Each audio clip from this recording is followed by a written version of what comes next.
आज के वीडियो में हम लोग नरेशन पढ़ेंगे। देखते हैं नरेशन क्या है। नरेशन जो नरेशन जो है उसकी उत्पत्ति कैसे हुई है, नरेशन का उपयोग क्या है, नरेशन कितना महत्वपूर्ण है। ऐसे तो नरेशन बोर्ड की एग्जाम के लिए काफी महत्वपूर्ण है, इसके अलावा अन्य एग्जाम्स के लिए भी महत्वपूर्ण है और सभी क्लासेस के लिए भी महत्वपूर्ण है। चलिए देखते हैं कि नरेशन क्या है। नरेशन शब्द की उत्पत्ति, नरेशन पहले जानेंगे कि नरेशन क्या है। नरेशन मतलब होता है कथन।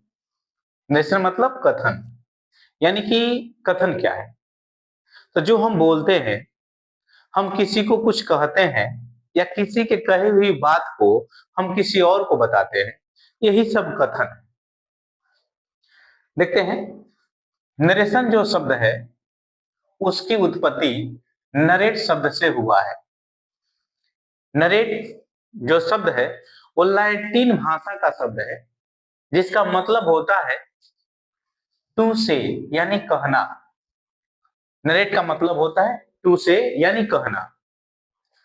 नरेशन जो होता है यह मुख्यतः दो प्रकार का होता है। सामान्य रूप से डायरेक्ट स्पीच और इनडायरेक्ट स्पीच होता है। तो डायरेक्ट स्पीच क्या होता है देखते हैं। डायरेक्ट स्पीच जब स्पीकर, स्पीकर का मतलब होता है वक्ता, वक्ता का मतलब होता है जब बोलता है।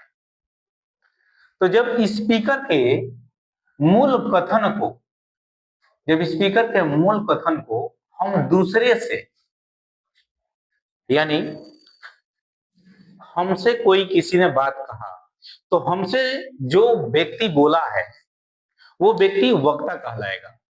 हम उसके बात को हमने सुना, हम श्रोता कहलाएंगे।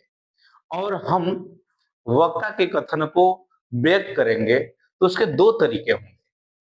एक तो तरीका वो होगा कि जो वक्ता के ही स्टाइल में हम बोल दें, हूबहू उसी का स्टाइल में बोल दें, तो ये डायरेक्ट स्पीच कहलाएगा।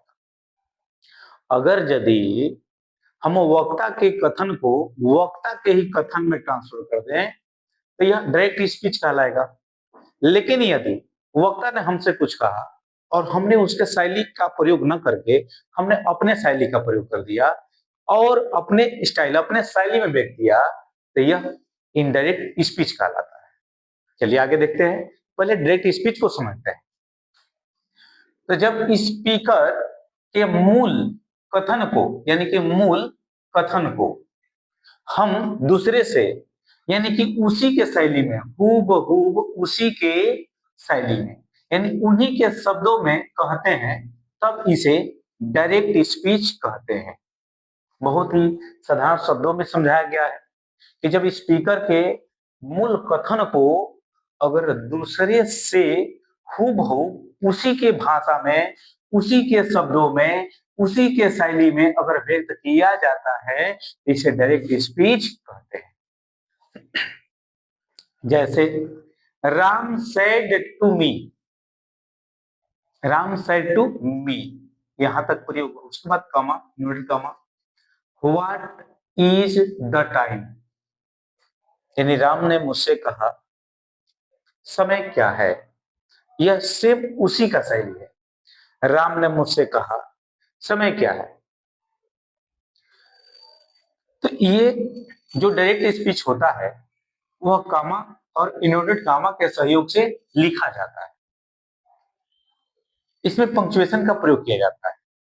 कुछ और भी तरीके हो सकते हैं डायरेक्ट स्पीच को लिखने का, जैसे रूबी, यहाँ पे कोलन का प्रयोग किया गया, बाकी शेष जो उसका स्टेटमेंट है ज्यों का त्यों लिख दिया गया।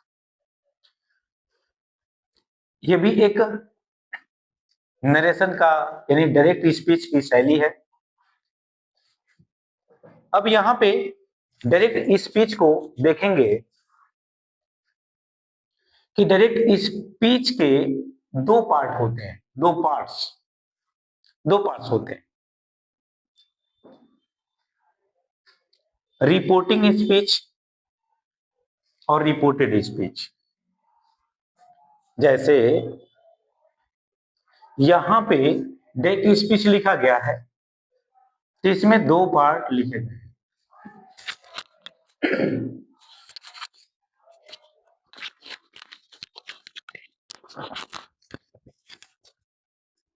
यहाँ पे डेट स्पीच के दो पार्ट लिखे गए हैं, एक राम साइड टू मी और दूसरा पार्ट है कि व्हाट इज द टाइम।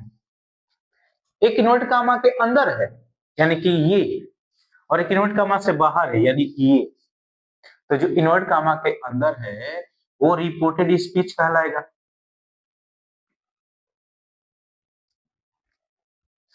और जो इन्वर्ट कामा से बाहर है उसको रिपोर्टिंग स्पीच कहेंगे।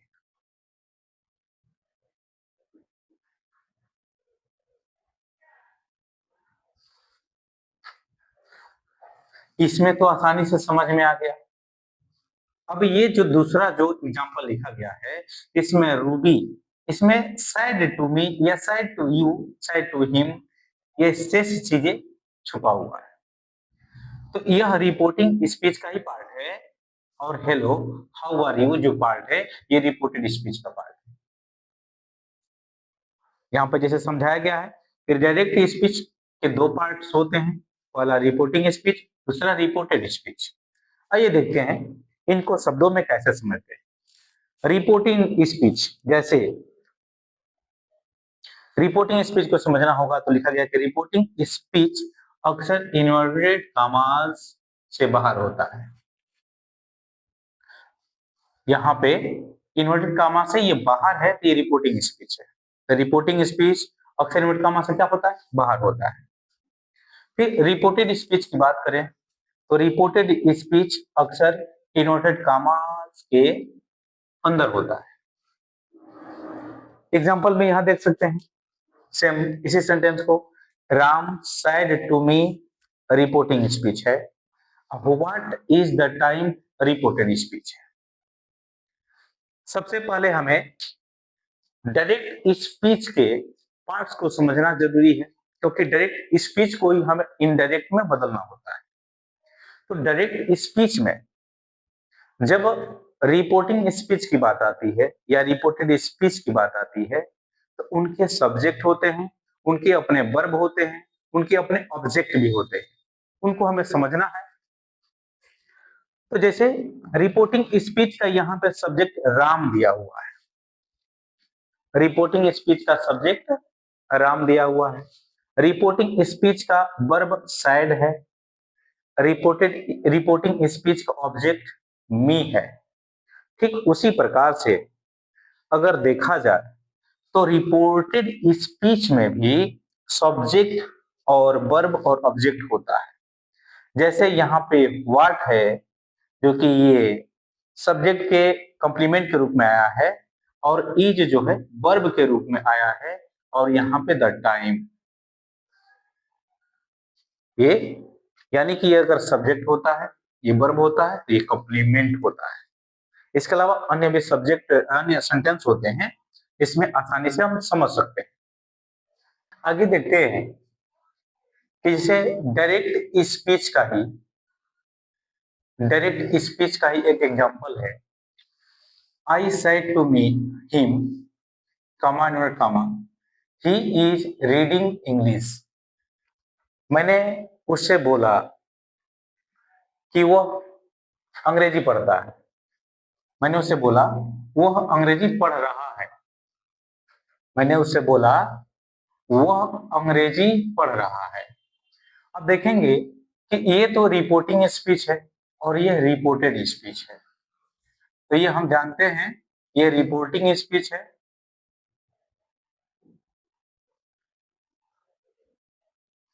और ये रिपोर्टेड स्पीच है।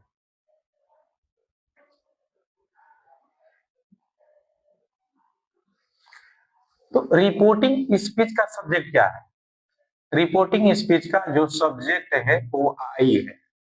तो रिपोर्टिंग सब्जेक्ट क्या हुआ,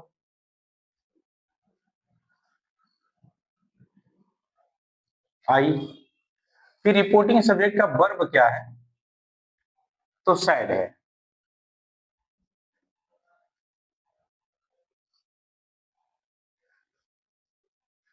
रिपोर्टिंग वर्ब सैड है।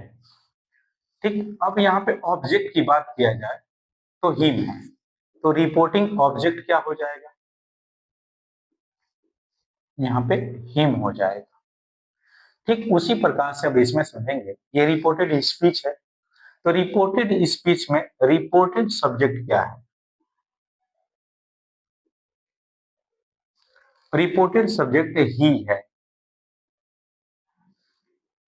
रिपोर्टेड वर्ब क्या है, रिपोर्टेड वर्ब इज है और रीडिंग भी है।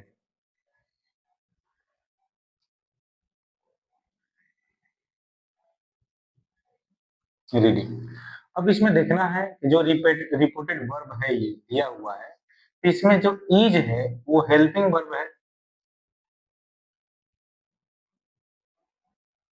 और रीडिंग जो है मेन वर्ब।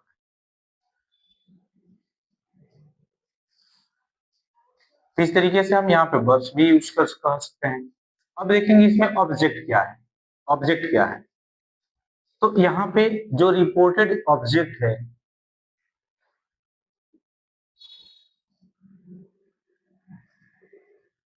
वो है इंग्लिश।